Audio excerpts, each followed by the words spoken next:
Jadi apa ya, orang itu kadang yang salah itu lebih masuk akal kadang-kadang ini. Saya teruskan ya supaya ini dapat barokahnya Raden apa? Asnani.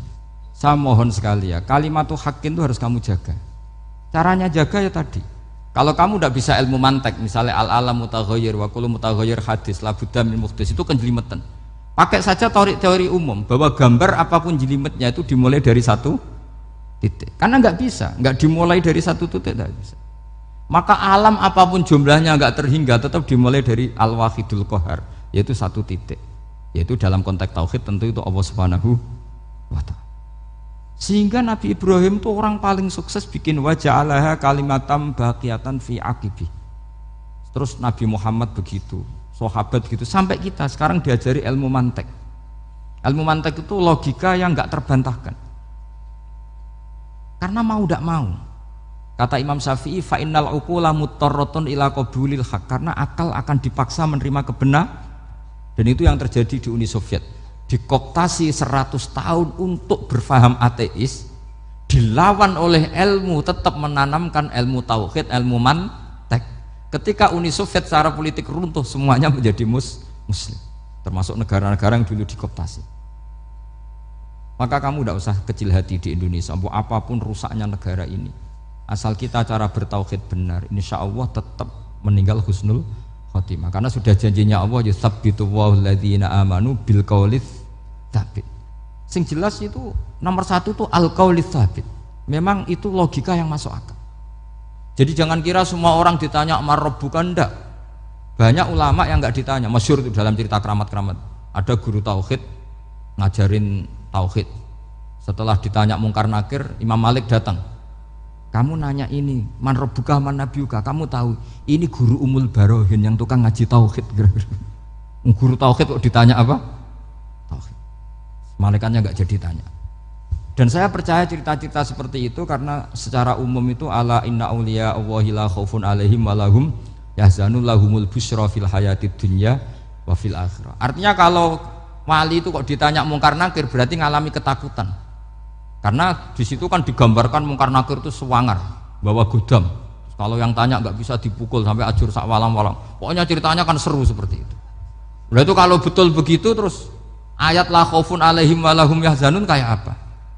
Makanya dalam kitab Nashihul Ibad itu ada cerita ini. Sampean boleh nggak sependapat dengan saya, tapi semoga nasib sampean nanti digebuki malaikat.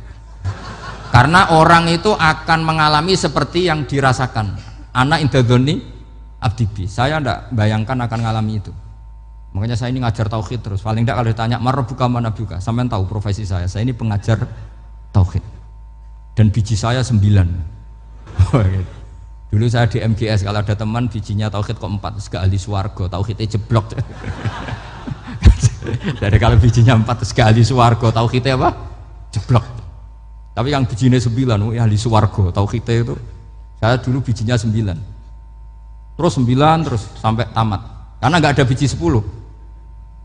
Karena kalau 10 itu kan terlalu sempurna, nggak baik lah manusia kok sempurna gitu. Jadi sudah 9 aja kan gitu. Tapi sebetulnya pantasnya ya dapat 10. Mergo saake, mergo tenan enggak tahu saya. Di Nashihul Ibad itu ada cerita gini dan saya percaya itu. Di sarahnya itu. Juga di sarah apa itu yang di sarah Syekh Nawawi itu. Pokoknya saya kalau ingat Raden Asnawi pasti ingat Syekh Nawawi. Saya tidak memastikan apa murid guru apa saling istifadah, yang jelas itu teman dekat, teman fil ilm. Sayyidina Ali itu pernah minta kasaf sama Allah. Saya percaya tidak semua orang ngalami marabbuka ditanya itu. Ya Allah, saya minta kasaf itu ngerti alam gaib. Ingin tahu Umar. Jadi diam-diam Sayyidina Ali itu ya mangkal sama Sayyidina. Wong kok kerase ngono. Angger wong kok tahu disentak, jajal wani nyentak malaikat ora, itu kata Sayyidina. Jadi dia minta kasaf karena kenangannya dia melihat Umar itu semua orang pernah disentak sama Sayyidina Umar itu. Maka Sayyidina Ali minta kasaf, ya Allah saya ingin melihat Umar menghadapi mungkar nakir. Masih garangkah apa enggak? Itu dah itu minta kasaf. Pas kasaf beliau bangun dari kubur, duduk, dilihat sama Sayyidina Ali ini ngalami kasaf. Sama ndak usah tanya, ndak wali kok tanya, ya sudah pokoknya percaya aja.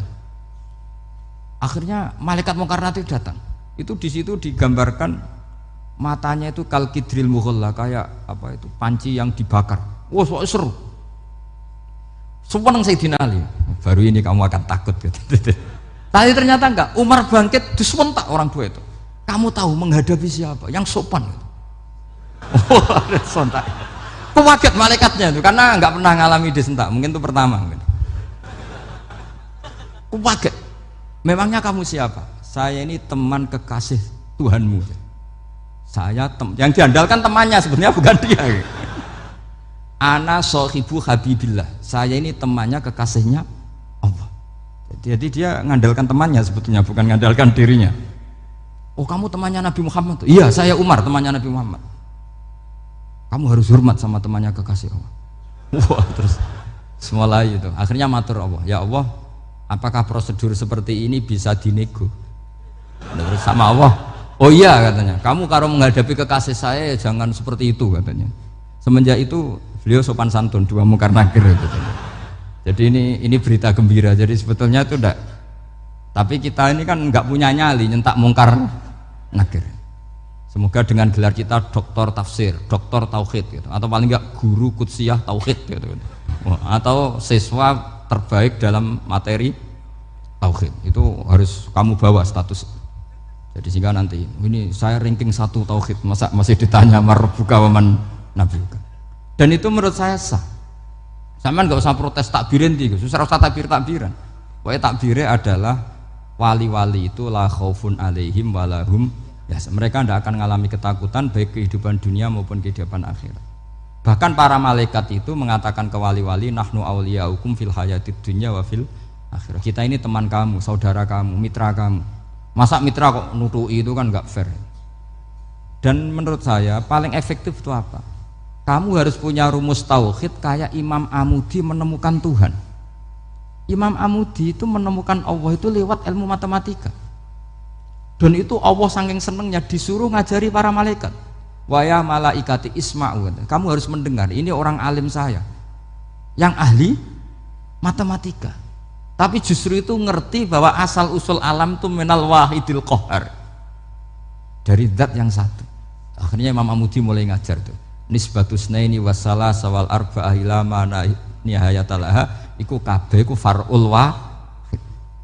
Akhirnya malaikat mandok-mandok. Nah, iman seperti itu akan setingkat keyakinannya dan keakurasiannya sama dengan imannya para malaikat. Makanya Nabi ngendikan tu baliman amanabi walam yaroni. Sebagian riwayat disebut sab amarot. Nabi ngendikan sampai 7 kali. Benar-benar keren orang yang tidak melihat saya kemudian iman kepada apa yang bisa menemukan itu? Hanya akal. Misalnya contoh paling gampang ya yang dialami para ulama. Ya saya ulang lagi yang dialami para ulama. Ketika menemukan ilmu ya yang menjadikan mereka mahabbah Rasulullah Shallallahu Alaihi Wasallam. Nabi itu paling suka itu sholat. Nabi itu paling senang sama sholat. Wa qurratu aini fi sholat. Terus beliau ngendikan as-sholatu imaduddin. Terus beliau kalau muji sholat itu sundul langit. Sampai beliau kalau banyak masalah itu bilang ke Bilal, arifna ya Bilal, saya kasih istirahat. Itu maknanya mau sholat. Semuanya sholat. Pertanyaannya adalah, apakah mungkin seorang raja yang ambisi jadi raja, kemudian yang dikampanyakan adalah orang supaya sholat? Tentu kalau Nabi seorang raja, beliau akan kampanye gimana? Narik upeti kayak apa, narik pajak kayak apa, biar Nabi kaya. Enggak. Nabi itu paling tersiksa kalau orang tidak sholat, tersiksa kalau orang tidak sujud. Loh, kalau beliau seorang raja, ngapain mempopulerkan sholat? Maka makna sholat imaduddin adalah sholat itu tiang agama. Maknanya tiang agama, kamu akan tahu betul kalau dia seorang nabi. Karena apa? Yang diajarkan adalah sholat. Loh, coba untungnya apa bagi Nabi Muhammad ketika umat Islam sholat? Kan tidak ada untungnya sama sekali. Justru itu kelihatan kalau dakwah beliau itu dakwatul haq, mengajak kebenaran. Lho wong kok kampanyane kon salat, mestine nak kepengin sugih kan kon bayar pajak, upeti. Tapi enggak, Nabi itu ngajarkan apa? Orang supaya salat. Dan ini diimplementasikan sama Raden Asnawi, beliau ngarang pesolatan. Orang sealim itu yang dikarang pesolatan. Makanya saya tuh kagum. Saya saksinya banyak, tanya murid-murid saya kalau beli pesolatan sak kerdus, saya kirim ke Korea, terus ke pedalaman-pedalaman itu. Karena saya butuh pesolatan, bahwa orientasi kita itu sholat.